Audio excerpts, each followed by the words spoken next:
continuación. 4 en Canal 4.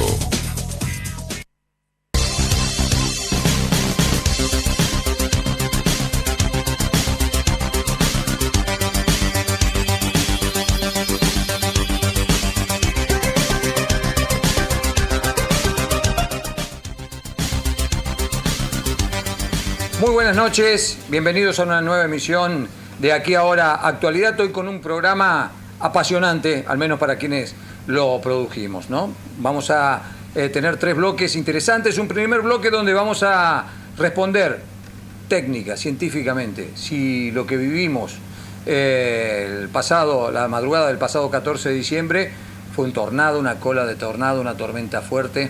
¿Cuál es la definición técnica? Con total precisión. Segundo bloque, una decisión del Tribunal Superior de Justicia que se conoció en la jornada de ayer habilita el aborto no punible. También sobre este tema con una de las voces más autorizadas para hablar sobre la cuestión. Y un tercer bloque para hablar de política.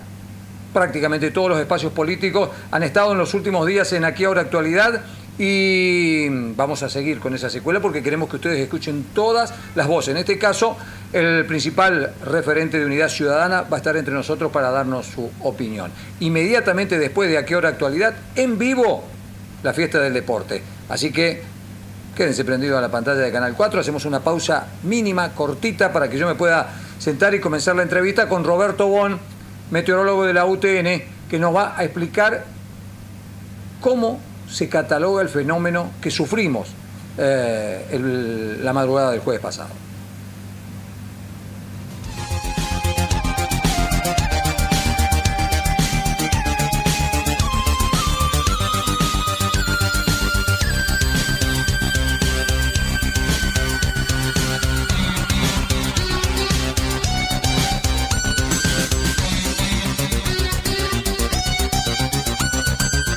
Bien, aquí estamos.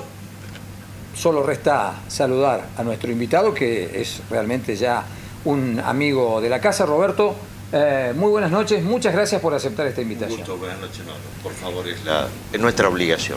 La idea es clarificar. Se ha generado una especie de debate en la ciudad de San Francisco sobre la caracterización del fenómeno que hemos vivido el pasado jueves, la madrugada del pasado jueves. Incluso se han establecido algunas comparaciones con un evento que atravesó la ciudad en diciembre también del año 1987. Roberto. Yo no estuve, no vivía, no bien, lo pude vivir. Bien. No lo vi. Nos trajiste placas ilustrativas para explicarnos. Sí. ¿Qué fenómeno meteorológico atravesó la ciudad? Bueno, vamos semana pasada. Vamos a ver un poquito primero de teoría, cómo se forma un tornado, cómo es una tormenta severa, que ese es lo que ha ocurrido, ¿sí? Bien. Si podemos... Tenemos placas, sí. Ariel, si te parece, primera placa. Ahí Muy está. Bien. Ahí tenemos un esquema de lo que es el tornado, ¿sí? Es una nube embudo que surge de una gran nube que se llama el cumulonimbus, el generador de todos los eventos severos, ¿sí? Cumulonimbus. El cumulonimbus tiene corrientes verticales que se van acostando, se van poniendo horizontal, y cuando llegan cercanos a paralelos se forma lo que se llama la nube embudo, ¿es así? La nube embudo es por el exterior del embudo hay una corriente de viento circular y ascendente, En el centro hay una corriente de aire descendente, ¿sí? Eso a tener en cuenta, ¿sí? Si podemos ver la placa 2. La segunda placa. Ahí tenemos la gráfica de un tornado que ya ha tocado tierra, ¿sí? Vemos todo el polvo que levanta ahí abajo. Claro. Bueno. Cuando vos decís que tiene una corriente de viento ascendente, ¿es eso lo que explica que en los tornados vemos como cuando quedan atrapados en el tornado, como que los elementos empiezan a subir, sí, y después los deposita? Exacto. Después los expulsa cuando pierde la sustentabilidad de lo que elevó, cuando el peso de lo que elevó ya es mayor de que la fuerza de ese viento, ahí salen expulsados los elementos. Bien. Estamos hablando de hasta 5, 6, 10 kilómetros. Desde el lugar donde se inició al lugar donde pierde la fuerza. Todo depende de la potencia del tornado, ¿no? Todo depende de la potencia. Bien, bien. Hay tornados que levantan, el tornado máximo levanta hasta camiones. Hasta camiones. Impresionante. No, en Argentina no ha habido casos todavía de eso. Tercera placa, entonces. Sí, tercera placa, bueno, un caso especial, tornado que se da en el agua, se llama tromba. Técnicamente no es un tornado. No es un tornado. Tromba marina. Lo que pasó la otra vez en Miramar sí. fue arriba de la laguna. No fue un tornado, fue una tromba. No, fue un tornado, claro, fue un tornado, pero sobre el agua. No podríamos llamarlo marino porque no es mar. Claro. Llamémoslo lacustre. Sí. Sí. Bien al borde, por supuesto. Generó daño los vientos laterales, ¿sí? Pero no pasó por arriba de la ciudad. Clarísimo. No los daños fueron por los vientos laterales, ¿sí? Bien, bien. Próxima placa. Próxima placa. Acá tenemos una imagen satelital. Sí. Que es muy importante determinar esto, entender esto. Las imágenes satelitales las tenemos durante el día en el espectro visible. Sí. ¿Por qué? Porque está la luz del sol, la luz blanca. Entonces nosotros podemos ver las nubes, como en esta imagen, podemos ver las nubes como están formadas. Y si vemos, ahí donde dice Córdoba en celeste, a la derecha está la crucecita, que es la ciudad de Córdoba, un poco más a la derecha vemos una zona de convergencia de unos rayos. Sí. ¿Sí? Eso fue un tornado ocurrido en el 2003, ahí en la ciudad de Córdoba. Vos fíjate que estaba el satélite GOES 12, ahora ya estamos en el GOES 16. No es imagen color todavía, es blanco y negro. Se ve un núcleo. Se ve un núcleo, sí.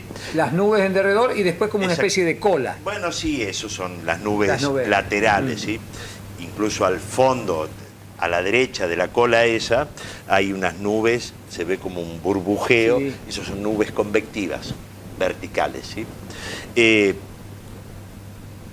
Lo que quiero decirte, el centro es cerrado y fíjate la escala, acá abarca poco, ¿sí? Abarca poco. Fijémonos, otra cosa de aclarar, un tornado es un pequeño huracán. Es exactamente el mismo comportamiento que un huracán, por supuesto con súper menor potencia y en el espacio muy puntual, nada que ver con el huracán. Claro, tiene un... El huracán son 200, 300, 400 kilómetros de diámetro, ¿sí? Mientras esto no, el tornado tiene es pequeño. 70, 100, 200 metros. Ese es el tornado cuando baja. Bien. ¿Sí? Pero la nube que genera el tornado que vemos acá, sí. El cúmulo, el conjunto de nubes que generan el tornado son 2 kilómetros más, ¿no? Bien, ¿sí? Entiendo. Bien. Surgen de un cumulonimbus. Bien. Cumulonimbus, acordémonos, las nubes tienen distintas clasificaciones, los cúmulos. Las nubes de buen tiempo, las ovejitas que vemos, esos son cúmulos. Son cúmulos humilis, se llaman. Claro. Si alguien ha subido un avión alguna vez, están bajos esos. Y ahí ya empieza a saltar el avión. Se mueve un poquito el avión. Se mueve. Bien, se mueve. Porque hay convección un poco vertical, ¿sí? Claro.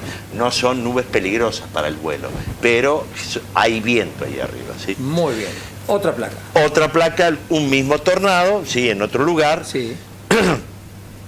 También vemos cómo se juntan, cómo se va haciendo una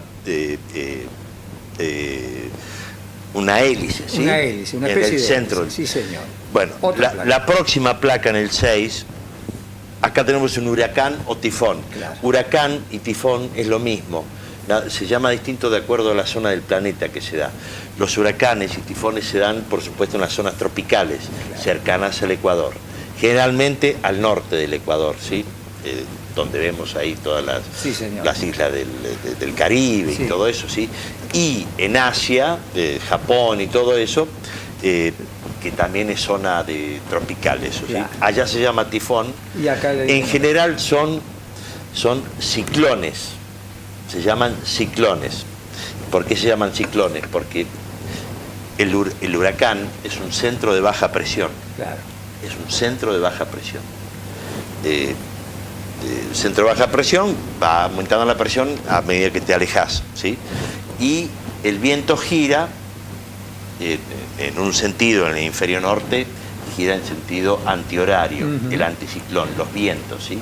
Y el huracán tiene la particularidad que en todas esas nubes que vemos alrededor, ahí hay tormentas, hay células de tormentas, o tormentas multicelulares.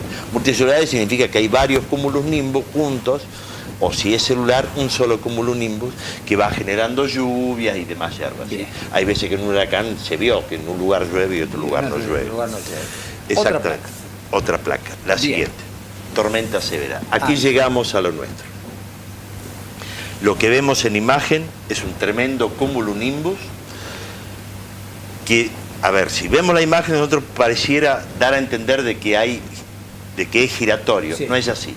No, es la estructura exterior de la nube y por dentro están los vientos que suben y bajan. La convección vertical, ¿sí? Esa nube, el techo está, cuando está muy desarrollado, pasa la troposfera, llega a la tropopausa y a la estratosfera incluso. Los aviones vuelan a 10.000 metros de altura porque lo normal es que las nubes no pasen a ese lugar. Claro, entonces nunca se topan con un fenómeno. Se topan, se topan, lo que pasa es que lo esquivan, pero en mucho menos probabilidad de encontrarlo, ¿sí? Bueno, esta es un cumulonimbus muy potente, o sea, de mucho desarrollo vertical. La base de esas nubes normalmente están en 1.000 metros, 800 metros, 1.200 puede ser. Pero hay momentos en que la corriente vertical es tan fuerte que bajan. Y ahí es donde... Eso es lo que pasó acá. Ahí es donde nos tomó a nosotros. Exactamente. Ahí vemos justamente que esa parte baja del cumulonimbus está casi tocando tierra. Eso es una masa de aire que choca y como eso está viajando, choca y ese viento se transforma, se corre en dirección de donde viene. Estos cumulonimbus que bajaron acá en San Francisco venían del sur, han volcado y han desplazado el viento hacia el norte. Por eso todos los árboles, todos los postes, todos, absolutamente todos volcados para el norte. Y ninguno arrancado, que sería el caso de un tornado. Tal cual. Hubo partidos, no arrancados. Claro. No arrancados, volcados. No hubo absolutamente nada arrancado. Hubo algunos techos, pero porque estaban altos. A ver, frente de casa, ¿vos te acordás? El Fiat Duna ese del poste, eso fue frente a casa. Las chapas que habían eran de la casa del dueño del Fiat Duna, que tenía en un primer piso atrás tenía un techito de chapa para una especie de quincho y eso, y bueno, ahí embolsó el viento y lo llevó, no lo desplazó, lo llevó a la vereda nada más. Otra placa. Como ocurrió de noche, el espectro visible no estaba disponible, o sea que no teníamos cómo ver la imagen satelital de cómo estaba la nube. De noche lo que utilizamos es una frecuencia mucho menor, como la imagen que se ve, que dicho sea de paso la obtuve del grupo relámpago, por eso la escala a la derecha, la escala de la temperatura está en grados Kelvin y todo lo demás. Esta es una frecuencia que mide la temperatura del tope nuboso, del cielo, del techo de la nube, ¿sí? Arrancan con un color celeste, ¿sí? Necesito celeste, que son más bajos, ponele que estén a 10.000 metros, a 2.000 metros, va subiendo al verde, al amarillo, al rojo, al negro y por último el blanco y el lila. O sea, eso quiere decir que esa nube tuvo mucho desarrollo. Pero no la pudimos ver porque hubo cortes de luz. La UTN no hubo corte de luz, o sea que la estación meteorológica, la computadora funcionaba así. Pero yo en mi casa tuve corte de luz, no tenía internet, entonces yo no pude ver lo que decía ahí. Otra placa. Con respecto a esa imagen anterior, esto, fíjate, acá están las distintas capas de la atmósfera. Sí. La parte más baja es la troposfera. ¿Sí? Fíjate la línea roja, cómo disminuye la temperatura a medida que subimos la altura, ¿sí? Ponele que la tropopausa, que está escrito ahí en rojo, llega a unos 10.000 metros normalmente. En verano sube esa tropopausa, puede llegar a 12, 13.000 metros. En los polos, donde está más frío, es más bajo, ¿sí? Acá es donde se producen los fenómenos meteorológicos, justamente, ¿sí? Fíjate, el avión que está marcado está a una altura de unos 10.000 metros. Claro. Bueno, ¿qué queremos decir con eso? La imagen anterior, de acuerdo a la temperatura que veamos, con este gráfico, que es aproximado, por supuesto, que con este gráfico se pueden determinar qué altura, qué desarrollo tiene la nube. ¿Se entiende? Otra plaquita. Esta foto es muy importante. A ver. La placa número 10. Esto es la destrucción que genera un tornado. Clarísimo. Se ve la calle ahí, ¿sí? Se ve el camino que siguió el tornado. Totalmente. Y la destrucción que deja al paso del tornado y a los costados. Poco. Va disminuyendo. Esto no pasó en San Francisco en esta ocasión. En San Francisco, sí, en 1987. No lo vi. Bien. Pero en esta acá ocasión tuvimos no un ancho como mínimos, este-oeste. Yo le tomo desde Avenida Urquiza, porque del otro lado muy poco, hasta el interprovincial ya tenemos 3 kilómetros, son 30 cuadras. Claro. Y después, ponele que lleguemos a los 4 kilómetros. 4 kilómetros, sí. Norte-sur fue menos extenso, o sea, yo le calculo 9 de julio hasta la ruta, más o menos, hasta Rosario, Santa Fe. Sí. Ahí estamos hablando de 2,5 kilómetros, más o menos. Claro, pero fue esa nube que bajó de 3 kilómetros de ancho y se arrastró por San Francisco durante 2 kilómetros. Todas las plantas y todo lo volteado fue para el norte, pero ni siquiera al noreste, ni siquiera al noroeste, al norte redondo. Al norte redondo. Entonces eso no es un tornado, es una tormenta severa. Tormenta severa. Muy bien, ¿tenemos una placa más? Sí, por favor. Y esta es muy importante porque, bueno, a ver, yo estudié, sé, pero esto está escrito en la web por el Servicio Meteorológico Nacional. Recomiendo, si alguien puede ver, la página web que está escrita arriba, que la sigan y ahí van a poder, yo te la leo. Dale. Bueno, la página es smn.gov.ar/noticias/todo sobre tornados. Cuando una tormenta deja daños materiales, ¿siempre se trata de tornados? No necesariamente. La huella que deja el paso de un tornado es normalmente detectable. En muchas ocasiones, cuando una tormenta pasa por una localidad y genera destrucción, como voladura de techos, caída de árboles, la población suele atribuirlo al paso de un tornado. Pero la realidad es que muchas veces se trata de una tormenta severa, que deja vientos lo suficientemente fuertes como para provocar destrucción a su paso. Pero no se trata de una nube embudo giratoria. La evidencia de un tornado está cuando hay destrucción en una manzana y en las de al lado no. Los daños materiales del paso de un tornado son muy puntuales. Las de una tormenta severa son mucho más generalizadas. Clarísimo, Roberto. ¿Nos quedó una plaquita por las dudas? Bueno, a ver, me había muchas consultas, Hugo. Sí. Como se había cortado la luz, les pido la placa número 14, por favor. Sí, la 14. Como se había cortado la luz, ¿cómo hice yo para medir el viento? Bien. En esos temporales no hay anemómetro que sirva, que esté instalado, pues lo más probable es que se caiga. A ver, tampoco si uno tiene un anemómetro a mano, tampoco puede salir porque lleva el viento. Entonces hay una escala muy antigua, la describió un tal Beaufort, más dedicado a lo marino, al mar, pero la han adaptado a la tierra. Es una escala de intensidad de viento de acuerdo a cómo se comporten los objetos de la naturaleza, cómo se mueven las hojas, cómo se mueven las plantas y demás. Entonces, esta tabla ya está adaptada, normalmente está escrita en nudos de velocidad, acá ya está adaptada en kilómetros de velocidad. Veamos, por ejemplo, el Beaufort, la columna de la izquierda, la fuerza 10. Sí. Fuerza 10. Dice, la denominación se llama temporal duro. Temporal es una palabra que la sociedad no está muy acostumbrada a utilizar. Claro, temporal se dice más a los marinos. Claro. ¿Sí? Pero temporal es una forma de viento. Es una forma de viento. Fíjense, 89 a 102 kilómetros. Está definido eso, ¿sí? El rango de viento. Árboles arrancados, daños en construcciones. El 11 es temporal muy duro, de 103 a 117 kilómetros por hora de viento. Estragos abundantes en construcciones. Eso no ocurrió.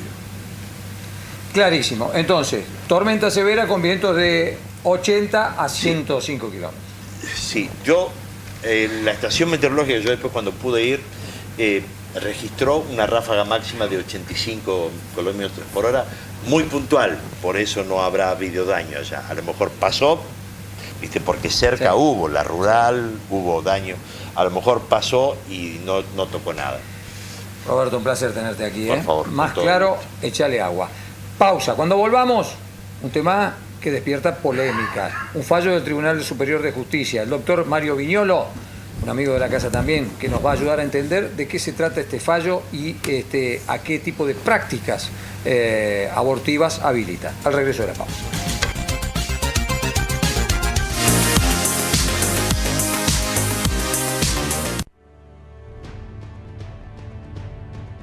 No lo ves, pero saca lo mejor de nuestra tierra. No lo ves, pero enciende los motores de nuestra industria. No lo ves, pero abriga las aulas de nuestras escuelas. No lo ves, pero es energía que llena de vida nuestros hospitales. No lo ves, pero nos impulsa a ser cada vez más grandes. No lo ves, pero es refugio de nuestras mejores costumbres. No lo ves, pero nos permite alcanzar grandes sueños. En solo 2 años y medio, entre todos, hicimos la obra de infraestructura más grande de nuestra historia. Y en diciembre, seremos la única provincia argentina con gasoductos troncales para el 98% de sus habitantes. Entre todos podemos y hacemos más. ¿No lo ves? Córdoba entre todos. Vulcano, equipos y accesorios para lubricación, equipamiento especializado para el mantenimiento automotor, ideales para estaciones de servicio, concesionarios de vehículos y lubricentros. Además, una línea exclusiva de productos para el agro. Vulcano, desde hace más de 30 años, apostando a la industria de San Francisco. www.vulcanolubricación.com.ar. Esta Navidad, vamos al centro. El sábado 22 y domingo 23 vení a disfrutar de un paseo comercial y gastronómico. Espectáculos, musicales en vivo, artesanos, sorteos especiales, sorpresas y la mejor atención de los comercios del centro que abren sus puertas. Te esperamos para disfrutar de un fin de semana diferente. Vamos al centro. Auspician y adhieren Municipalidad de San Francisco y Centro Empresarial y de Servicios.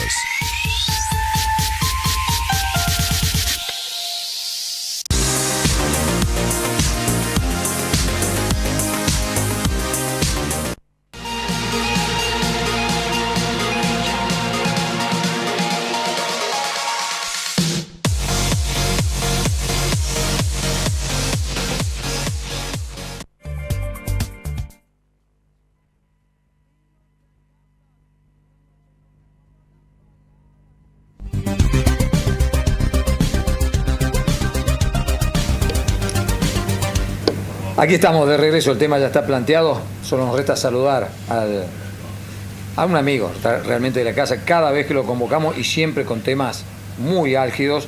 Mario nos dice presente, así que buenas noches y gracias una vez más por aceptar nuestra invitación.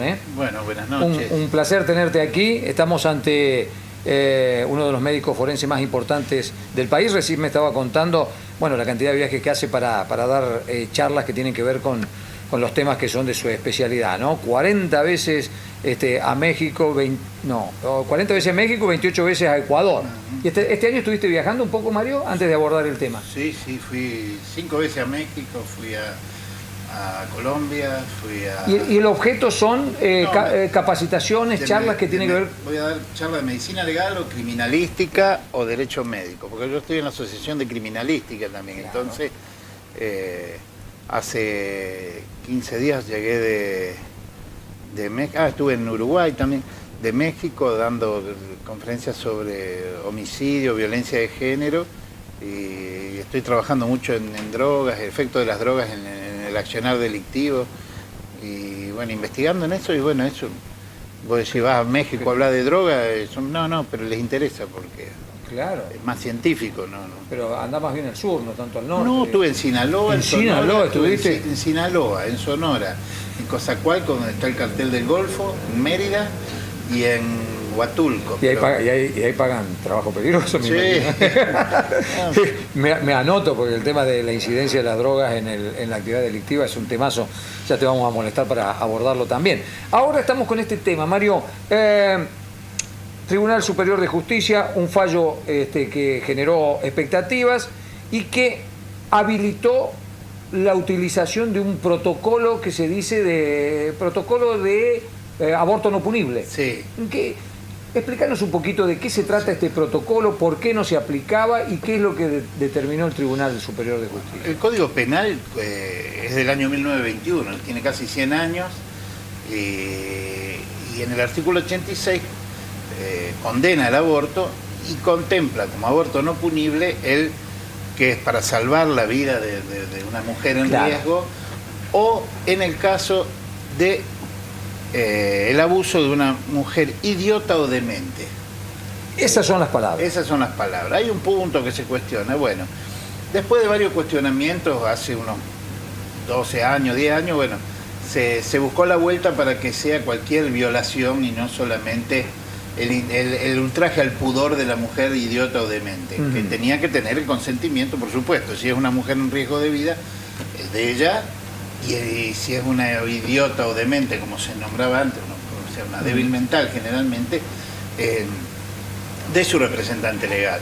Se buscó una chicana para que sea de cualquier mujer que era violada, Bien. siempre y cuando ella lo solicitara. Bueno, cuando se legisla esto en el año, a través de unos fallos, se instala, pues, según la Suprema Corte de Justicia de la Nación,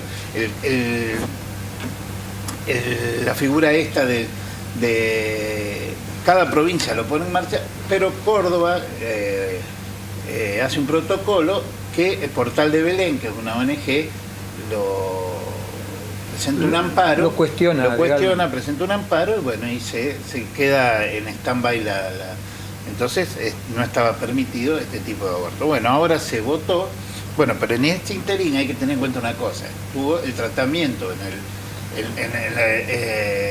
este año reciente nomás, con todos los marchas y contramarchas y todo, de la legalización del aborto, que bueno, terminó votándose en contra, pero los grupos que lo apoyaban siguen, entonces agarraron esto como un bastión y como yo digo, ahora más allá y sin faltar el respeto a nadie, pero hay barras en todo, en la legislatura, en el Tribunal Superior, en las canchas de fútbol, o sea, cada cosa que deberían hacer bien los jueces, los legisladores, todo, se ven a veces contaminados, presionados por la gente en común, por los de un lado, los del otro, y entonces yo creo que eso en algunos puede sentar un tipo de presión que lo torna subjetivo.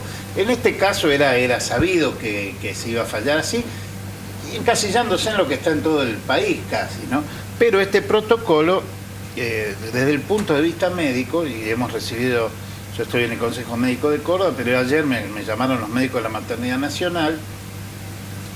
Ayer en la mañana me hicieron una nota y antes de que esto salga yo pensé que iba a salir y dije, pero cuestionamos algunas cosas como, por ejemplo, el médico ahí está, el delito de violación o de abuso sexual es de instancia privada en un adulto, en un niño no, porque cualquiera tiene la obligación de denunciarlo. Claro, antes cuando había una mujer que decía que quedó embarazada y que decía que era producto de una violación y que se quería hacer un aborto, esto tenía que ser demostrado en la justicia a través de una investigación y el juez tenía que habilitar. Ahora, ¿cómo es con este protocolo? Claro, ahora el médico está habilitado a realizar, ven a una mujer y dice, a mí me violaron, y entonces eso es lo que estamos cuestionando. ¿Qué autoridad tiene el médico para calificar y en consecuencia actuar ante los dichos de una persona que diga, me violaron? Entonces estamos nosotros tomando el rol de un juez y sin ningún tipo de investigación. Y también ayer se plantearon varias cosas. Vino una mujer y dice, a mí me violaron, hágame un aborto. Por supuesto, firmaron consentimiento, todo. Ahora llega el marido al rato de mi esposa, está ahí que ya se le hicimos el aborto. No, pero si yo era un hijo que queríamos tener, bueno, y ahora salen pruebas de todos lados. Entonces la comunidad médica está muy preocupada y por supuesto que tienen, los médicos tenemos derecho y tenemos la libertad de hacer objeción de conciencia. Claro. La objeción de conciencia, para los que no saben, es anticipadamente decir, yo no voy a realizar aborto. Este tipo de prácticas no las realizo. Este tipo de prácticas, que es una de las pocas cosas donde uno puede hacer uso de la objeción de conciencia. Por supuesto que en las instituciones privadas, quien la dirige tiene la obligación de si esto está legislado, de brindarle a esta persona o una derivación. Esto involucra instituciones públicas y privadas. Sí. El protocolo no es solo para los hospitales. No, el protocolo es para toda la comunidad. Bien. Es público. Entonces una clínica puede tener un médico que tenga objeción de conciencia, pero tiene que garantizar que haya otro médico que los haga. Exacto. Ahora, si no hay nadie en la clínica, tiene que tener los mecanismos aceitados como para derivarlo a otro lado. Pero lo que estamos cuestionando, el 80% de los médicos no han hecho objeción de conciencia o la van a hacer, no están de acuerdo con estas prácticas y bueno, pero por eso estamos cuestionando que este protocolo, que fue hecho con buenas intenciones, pero también es utilizado como una chicana, como para entrar por la galería a aplicar la ley que no se aprobó. Entiendo. Porque es muy común que en los hospitales caigan mujeres, desde que se empezó a usar el misoprostol, que es el Oxapro, que es una pastilla que es abortiva. Esa se toma con posterioridad. Se toma y también se puede colocar y produciendo una dilatación. Entonces es recetada por farmacéuticos, por grupos ONG de ayuda, no me acuerdo cómo se llaman ahora, y por médicos. Y entonces la recetan, la colocan y caen con el aborto en curso al hospital y cualquier médico tiene que actuar porque está con un aborto en curso, claro, por más que haya hecho objeción de conciencia. Ahí tenés que salvarle la vida. Y ayer vinieron los médicos de la Maternidad Nacional cuestionando que los que no han hecho objeción de conciencia inician el aborto de esta manera, pero después caen en cualquier guardia y la tiene que hacer el que hizo objeción de conciencia. Entiendo. Entonces es una trampita bastante interesante. Y vuelvo a repetir, el médico está usando una violación, que yo hace 28 años que investigamos violaciones, con lo exquisita que es toda la investigación. Con los avances que ha habido en materia de pericias. Exacto, dentro del sistema penal. En el sistema médico viene una mujer y dice, a mí me violaron y yo ya diagnostiqué que es una violación, y yo la caratulé de violación y actúo en consecuencia. Y entonces hay no digo una repulsión, pero sino una alerta de la comunidad médica, de gran parte de la comunidad médica. Hay otros que están re felices, pero ante esta situación.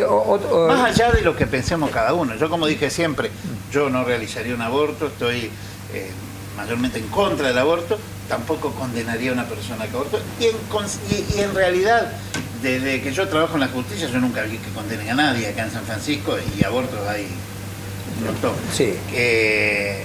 Y la mayoría hecho por profesionales, ¿no? Pero ahora, con todas estas cosas, se ha hecho que vos sabés que entre lo legal y lo ilegal hay una cornisa, entre el blanco y el negro hay una gama de grises, y bueno, y con todo esto que yo te expliqué recién, que la mayoría no sabe, caen con el aborto en curso y alguien lo inició. Claro. Entiendo. También escuchaba, esto es un argumento que va más por el lado de lo legal, pero poníamos una nota esta mañana, me parece que la gente de Portal de Belén, que dice que va a apelar ante la Corte Suprema, tiene una instancia todavía. Dice que lo que cuestionan también es que el delincuente sexual queda impune en estas circunstancias. Porque la mujer no tiene obligación de denunciar quién la violó ni en qué circunstancias. Claro, es que si es un menor sí tenemos obligación de denunciarlo. Sí. Al ser mayor es un delito de instancia privada. Pero eso también es algo antiquísimo, que no tiene obligación, porque los prejuicios, una mujer antes era violada y era estigmatizada, hoy cualquiera sale hasta a decir me violaron, bueno, y con lo que hemos visto los últimos días, es muy triste una mujer que fue violada, ahora, lo ocultaba por traje al pudor. Hoy, y si bien sigue siendo un delito de instancia privada, por eso, porque cuando alguien denuncia, se lo investiga bien. Y en estos casos no se denuncia, y es cierto, hay alguien que ha cometido un delito de los más graves y aberrantes, y yo, bueno, no, lo soluciono con un legrado en la mujer. Yo decidí consensué que era una violación, pero el violador sigue violando.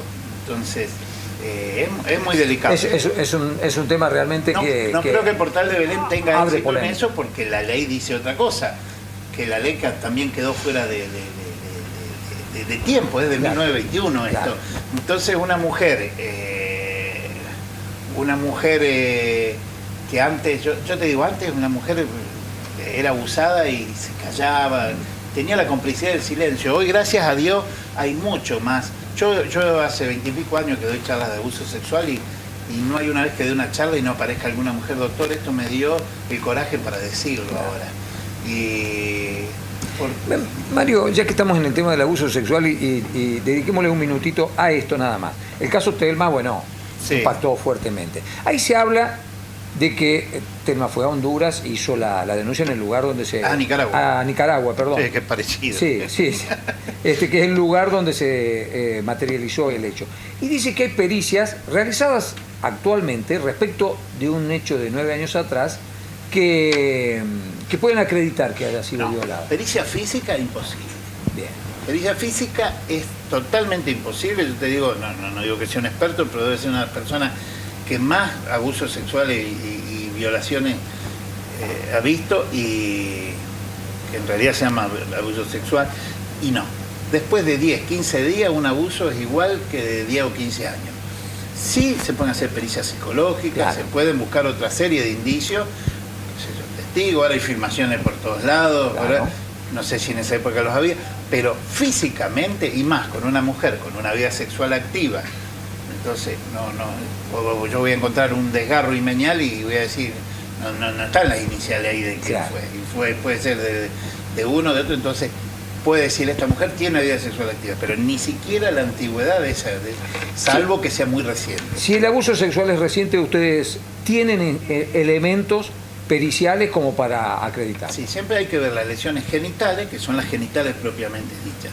Las paragenitales, que están en la vecindad, que muchas veces fueron por sujeción, y las extragenitales, que son las que están fuera de la zona genital, que a veces son, cuando son abusadores así desprevenidos, que no el abuso intrafamiliar, buscan hacer daño, entonces puede haber mordeduras, claro, ¿cómo se llama? Lesiones sádicas. Por eso nosotros clasificamos en lesiones necesarias o innecesarias. Vos decís, ¿cómo va a ser necesaria? No, necesaria para cometer el hecho, y entonces vos decís, innecesarias son las que se hicieron ya para provocar un daño mayor. Un daño... Pero el 80% de los abusos sexuales se dan dentro del ámbito familiar, y siendo la víctima una niña o un niño, y el victimario alguien del entorno familiar, y en otros casos, dentro del régimen, cuando hay situaciones de acoso, de abuso, dentro del ámbito laboral, que muchas veces no son denunciadas, ¿no? o institucional. Mira cuántos temas tenemos para charlar con vos, Mario, pero bueno, te vamos a molestar, te vamos a seguir molestando. Por ahora te agradecemos, eso es muy amable, muy gráfico, siempre muy didáctico para explicarnos, y bueno, yo una autoridad en la materia, así que un placer tenerte aquí. Bueno, gracias. Muchas gracias. Ahora vamos a buscar una pausa, cuando volvamos instalamos una vez más el tema político en la mesa de Aquí Ahora Actualidad, de la mano de Andrés Romero, referente de Unidad Ciudadana en San Francisco. Bueno, feliz Navidad a todos. Feliz Navidad para todos. Muy bien, ahí está.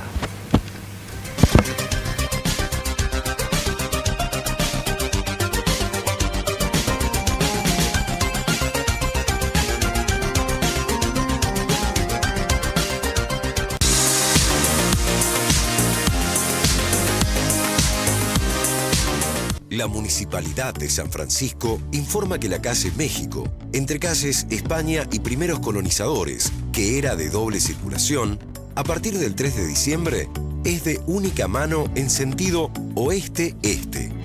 Estamos trabajando para mejorar la circulación en nuestra ciudad. En San Francisco, hacemos. Municipalidad de San Francisco. Gestión Ignacio García Aresca, Intendente. Con Cablevisión Flow, disfruta del mejor entretenimiento. Podés mirar la tele en vivo, películas on demand y series completas, cuando, donde y como quieras, en tu celu, tablet o compu. Por ser cliente de Cablevisión tenés Flow un mes gratis. Activa tu cuenta en cablevisionflow.com.ar y descárgate la app. Cablevisión. Los Cuatro Hermanos Parrillada, roticería. Vení a disfrutar con amigos y en familia de jueves a domingos. Fiambres caseros, la mejor parrillada, minutas, cordero, lechón, pastas caseras, menúes diarios riquísimos. Y ahora también chop. Juan B. Justo 512, teléfono 440505. El regalo de Navidad está en Gioco Deportes. Para toda la familia, calzado, indumentaria, accesorios, pelotas, amplias formas de pago. Con tu naranja 6 cuotas y 10% de descuento. Con tu compra participás de sorteos con importantes premios. Gioco Deportes, Garibaldi 939.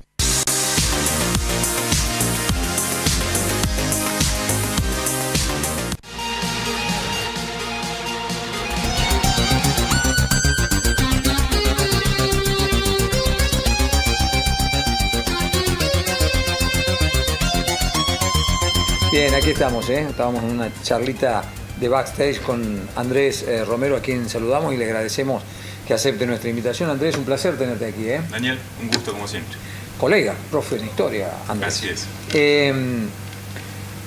Decíamos nosotros en algunos comentarios que hicimos inclusive al aire que Unidad Ciudadana es uno de los grupos políticos que ha tenido un mayor activismo, mucha presencia a lo largo del año.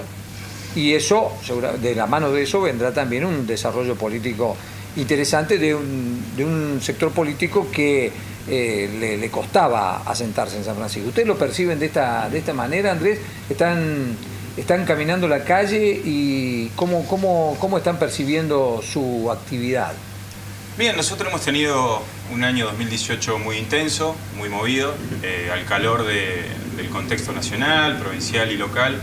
Hemos logrado establecer un crecimiento, hemos logrado desarrollarnos en esto del debate político y de la participación. Y es cierto, creo que el gran trabajo social que hemos tenido en un contexto en donde hay ajuste, en donde hay recesión, en donde hay una inflación profunda que castiga a los sectores populares, nosotros en esto nos hemos hecho muy fuerte, hemos tenido respuesta política, que es lo importante. Y hemos tenido iniciativas que, bueno, han tenido un impacto en la opinión pública muy positivo y que se ha tomado muy bien, pero creo que tiene que ver con lo ideológico y como nosotros entendemos la militancia. Así que, bueno, ha sido para nosotros un buen año en términos colectivos, en términos individuales. No así hay como una especie de sensación desencontrada ahí, porque no así vemos que haya sido un gran año para la sociedad argentina, ¿no? Esto es una observación política que te voy a hacer, que habitualmente el espacio lo utilizamos para preguntar, pero te voy a hacer una observación personal política y bueno, y para tener tu opinión. El kirchnerismo en San Francisco no había podido construir en los momentos en el que gobernó el país, no pudo construir en San Francisco, creo que es también un problema de Córdoba, que en Córdoba sigue existiendo, una referencia territorial personal. Vos viste que la política en Argentina todavía se maneja mucho en torno de referencias personales.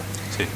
En mi opinión, lo que ha sucedido y que ha permitido un mejor desarrollo político en el kirchnerismo es que en tu figura se ha encontrado una referencia que unifique y que personifique el espacio político. ¿A vos te parece que esto que yo digo es razonable?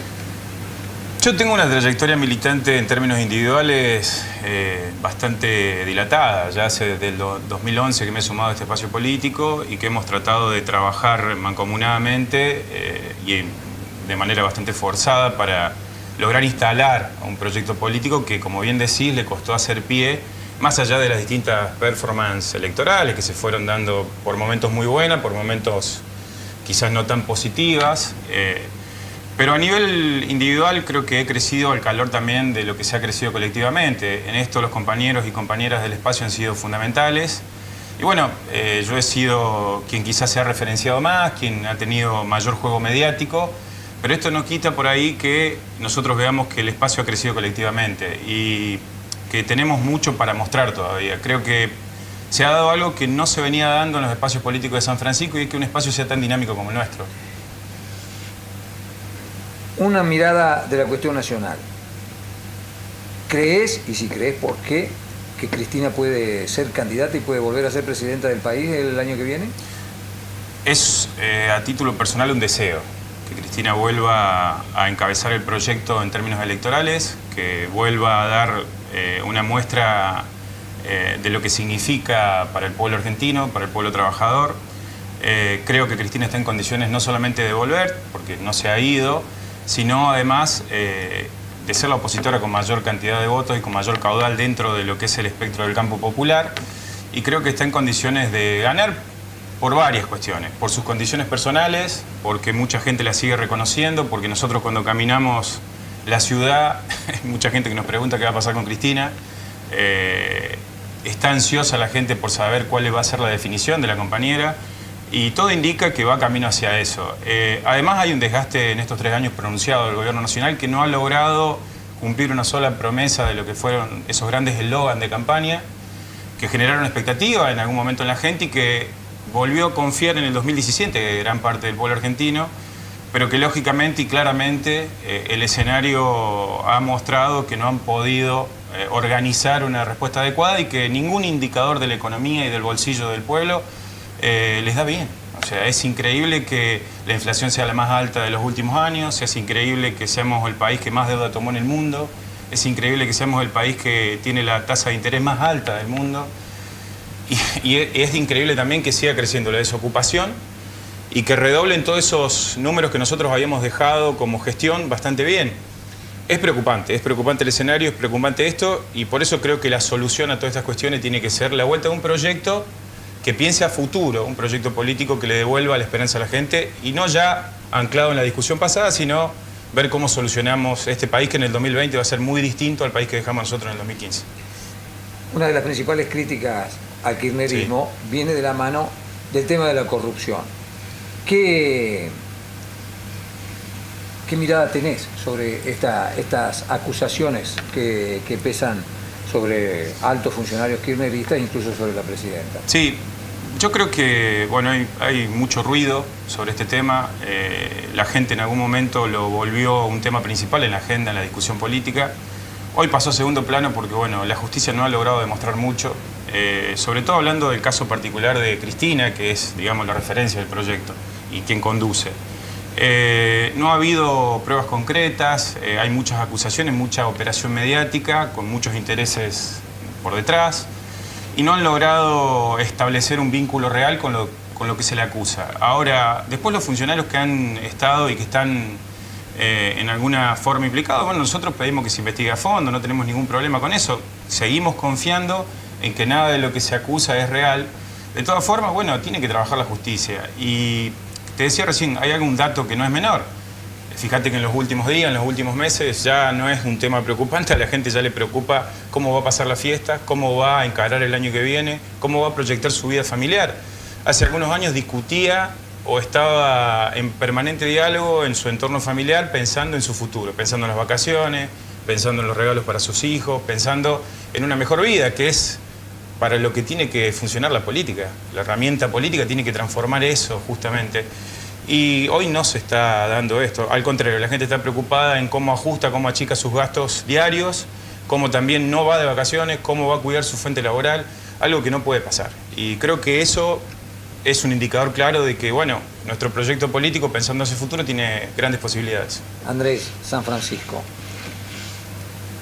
Tenemos elecciones el 12 de mayo para gobernador, muy probablemente también para intendente. Se habla mucho en el mundillo político, hay conversaciones cruzadas. Algunas de las versiones te involucran en esas charlas, en esas negociaciones completamente ilícitas, por cierto, para eso es la política precisamente. Unidad Ciudadana mira el 2019 con una clara intención de participar encabezando un proyecto o está abierto a diálogos con otros espacios políticos para formar parte de un frente un poco más amplio. Nosotros venimos trabajando, Daniel, desde hace mucho tiempo con una cuestión que es pensar la política de una manera frentista. Nuestro proyecto político, el peronismo en sí, tiene siempre esta característica que no es menor, y más en los momentos electorales. Hoy creo que, por el escenario que te describía, pienso que hay que pensar en un frente, pero no solo en base a lo electoral, sino un frente social que pueda articular una respuesta a lo que está sucediendo. Y en ese frente social no tenemos que proscribir a nadie, no tenemos que cerrarle la participación a nadie. Por eso yo espero que en San Francisco se replique esto, y de hecho estamos trabajando en eso. Unidad Ciudadana está compuesta por varios partidos, está compuesta por varias fracciones, se está dialogando, hay también sectores de la política sindical que se están sumando y que están también viendo el 2019, por lo que te digo, hay una cuestión que no es menor, y es la preocupación de una contradicción primaria que es lo que significa el PRO, Macri, Cambiemos en sí. Y creo que, si hay algo que ha mostrado esta gestión en estos 3 años es que puede avanzar sobre muchos derechos y muy rápido. Entonces, en base a eso, nosotros vamos a participar del proceso electoral. Mi decisión y mi voluntad está firme, voy a ser partícipe. La candidatura, las posibles candidaturas se discutirán más cercano a la fecha. Pero yo como integrante, como militante, como dirigente, obviamente que voy a tratar de participar y de la manera que se defina en el colectivo. Cuando uno habla de encarar negociaciones, normalmente uno se pone límite. Está claro, sí. Un límite es Cambiemos para ustedes, lo dijiste con todas las letras. En el otro sentido, pensemos en San Francisco, pensemos en Mejor San Francisco, pensemos en los partidos de izquierda, pensemos en el propio Unión por Córdoba. ¿Ese espacio te parece que es posible entablar algún tipo de diálogo? Sí, ¿por qué no? Yo creo que el momento obliga a que las fuerzas políticas tengan diálogo, que de alguna manera se construya este vínculo, que haya un ida y vuelta, que haya también prioridad de pensar una plataforma electoral que sea representativa de todos los sectores que pueden componer un frente. Nosotros estamos abiertos a todo tipo de diálogo, siempre entendiendo esto, ¿no? Yo creo que hay un límite y es Macri, y todo aquel que se defina bajo ese paraguas político que tiene el PRO, que tiene Cambiemos, es un límite para nosotros. Así que fuera de eso, con aquellas fuerzas de izquierdas, con Unión por Córdoba, con el mismo Mejor San Francisco, se puede entablar algún diálogo. No por eso se va a perder ninguna medalla ni nada de esto, y de hecho lo venimos desarrollando el diálogo. No es que nosotros hemos sido un espacio cerrado o sectario que no escucha, que no discute, que no debate. Al contrario, yo creo que si hay algo que nos ha dado la madurez política y nos ha mostrado nuestro camino a lo largo de estos años en San Francisco, es que sí hemos sido abiertos a la crítica, hemos escuchado, hemos tenido autocrítica también. Y creo que, hay que trabajar, hay que seguir dialogando, hay que seguir construyendo, pero siempre hacia el futuro. Andrés, ustedes tienen un trabajo social interesante. Nosotros lo reflejamos. Lo reflejamos porque existe. En realidad ustedes hacen el trabajo, nosotros lo único que hacemos es comunicarlo. ¿Cómo percibís la situación social en la ciudad de San Francisco en este final de año? Bueno, es algo que en alguna charla que hemos tenido con vos en este programa... Vos en aquel momento me habías, permíteme que interfiera, me habías trasladado un concepto que yo después reproduje, citando la fuente como corresponde, ¿no? Me habías hablado de un fenómeno de hacinamiento familiar, y lo explicabas de esta manera, que me pareció muy interesante. Las familias, especialmente los jóvenes, dejan de tener dinero para alquilar, los alquileres van por las nubes y se concentran en una sola vivienda, haciendo una habitacioncita. Bueno, un fenómeno de hacinamiento. Esto era algo que nos había dejado la charla con vos sobre esta cuestión social. Esto sigue estando presente, se ha atenuado, el fenómeno de los comedores escolares, de los comedores barriales, ¿cómo está todo eso? Es como... En algún momento lo hablamos, es como en algún momento también se discutió en la ciudad, que fue agenda política, y creo que desde nuestra voz se ha instalado también. Hoy en los comedores comunitarios asisten más de 2.000 personas, hay 14 comedores comunitarios y merenderos que funcionan, hay una situación muy difícil, muy compleja, y a medida que se va moviendo el dólar, se mueve la canasta básica alimentaria, y si se mueve la canasta básica alimentaria, se genera todo un trastorno en las familias de San Francisco y sobre todo en los sectores periféricos, en los barrios populares, que es bastante grande. Y te decía, este fenómeno de migraciones internas, le llamé yo en aquel momento, no solamente se repite, sino que se profundiza. el otro día con la cuestión de la tormenta, esta tormenta severa que nos tocó vivir, pudimos nuevamente entrar a muchas propiedades, a muchos hogares. Nosotros tuvimos una tarea bastante solidaria ahí en base a ayudar a los vecinos ante la situación, a ponernos a disposición. Y observamos lo mismo, este fenómeno que te describíamos. 3 familias, 2 familias viviendo en la misma propiedad, hacinados. Imagínate las condiciones precarias a las que están expuestos, tanto de salud como de alimentación, con muchos chicos. La situación social en San Francisco es un problema que el municipio no ha logrado abordar de manera correcta, que nosotros lo hemos marcado como una de las grandes diferencias. Acompañamos otras cuestiones que nos parecieron muy positivas, pero esto es algo que seguimos insistiendo no está resuelto y es un problema que están sufriendo los sanfrancisqueños y las sanfrancisqueñas, porque a medida que se mueve el dólar, a medida que la economía argentina empeora, se pierden las fuentes de trabajo. La economía informal se cae a pedazos y esa economía informal era la changa, era la venta ambulante, era el plato de comida que ponían muchos en su casa y hoy no pueden poner. Así que, Daniel, nuestro comedor está a no más dar, con mucho esfuerzo de las compañeras que están trabajando ahí. Nosotros ayudamos todo lo que podemos, pero bueno, no es fácil.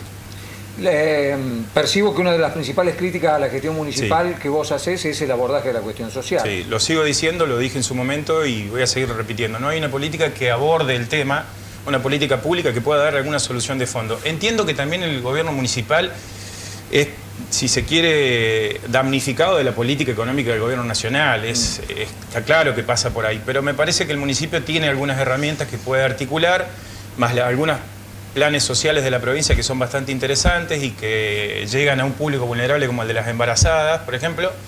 Me parece que se puede dar una respuesta más organizada y que se queda en evidencia en estos momentos como el de tormenta, ¿no? El de la tormenta. Ahí nosotros volvimos a constatar lo que veníamos diciendo y lo que volvíamos a insistir.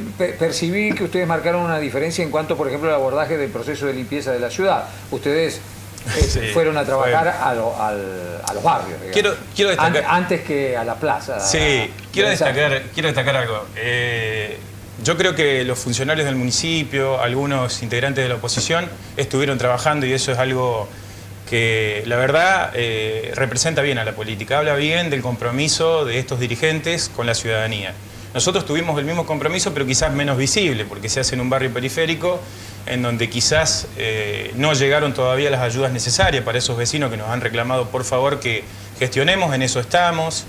Creo que en estos momentos nosotros nos pusimos a disposición del municipio porque creemos que va más allá de las banderas políticas, esto tiene que ver con un compromiso con la comunidad sanfrancisqueña, así que me parece que ha sido buena la articulación, que es bueno el diálogo y que también entiendo va a haber una respuesta para el barrio. De hecho creo que las asistentes sociales están caminando. Esto habla de que, bueno, nosotros hemos sido un actor político reconocido en la ciudad y que, bueno, somos escuchados, eso es algo importante. Andrés, bueno, se viene un año político, nosotros vamos a hacer un pequeño receso en enero, pero este va a ser un verano en el que seguramente te vamos a volver a convocar y ojalá que podamos seguir contando con tu voz aquí. Un placer, charlar con No, vos. Daniel, gracias a vos por el espacio de siempre y bueno, hace un poquito ya de frío en el estudio, el aire acondicionado es potente. Como lo habíamos hablado te dije previamente. que era potente, Cuando subíamos decía tenía calor, allá nos van a poner el aire, yo estoy con saquito. Pero bueno, a vos ya te veo con piel de gallina. Muchas gracias por la entrevista, como siempre.